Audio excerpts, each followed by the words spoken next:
Arc of New Jersey, it's Matthew Locascio back with another weekly edition of helpful health tips and exercises for you guys. As you know, May series is our stretching series. We've shown you quads, hamstrings, lower back, and now we're going to show you hips and groin stretches.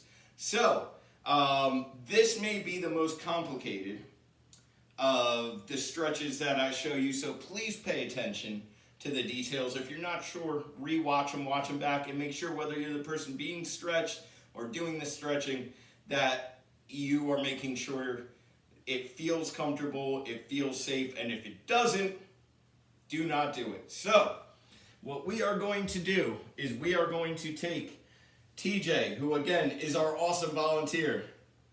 Thank you, TJ.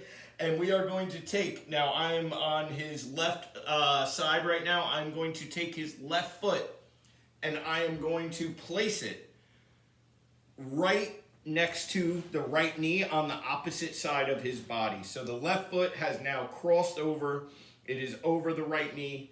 And then what I'm going to do, this is a hip and sciatic nerve stretch. So if you know anyone who has sciatic nerve pain, they are going to feel an immediate relief when you do this.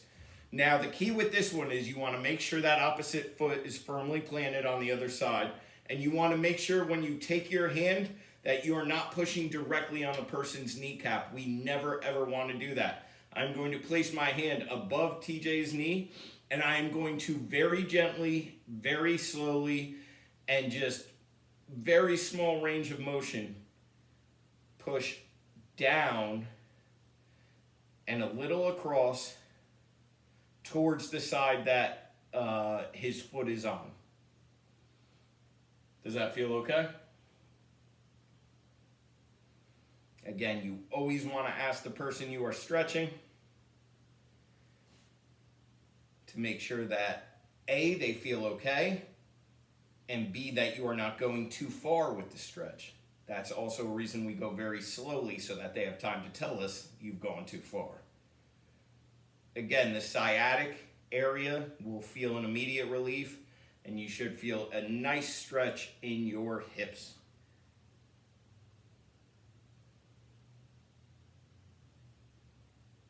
We want to hold for about a 10-second count in our heads. Anywhere really from 5 to 10 seconds is good.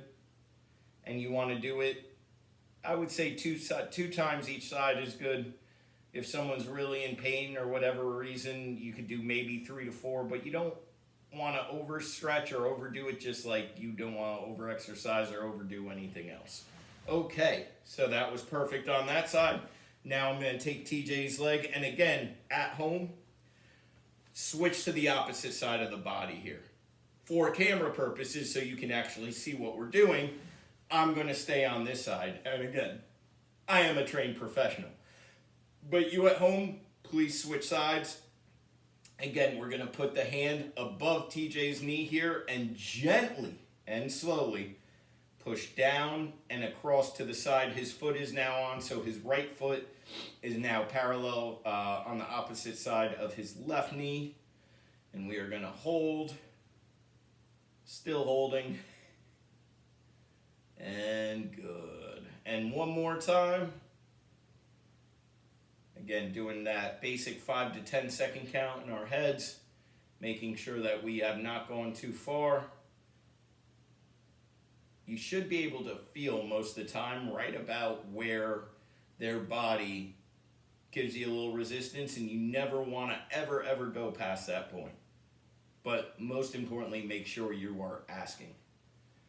All right, so that is how you stretch the sciatic and the hip area. Now, if we want to stretch the groin, so the opposite side of those hips, the inside here, what I'm going to do is I'm going to have TJ bring his knee up like this and plant his foot. And then I'm going to take his leg, and the groin, guys, does not need a big range of motion to stretch. So watch how little I'm going to push his leg down just like that, nice and slow. I'm not trying to make his leg hit the ground. My left hand is going to go on his opposite hip so that he does not raise up off the ground as I slightly push down on his leg.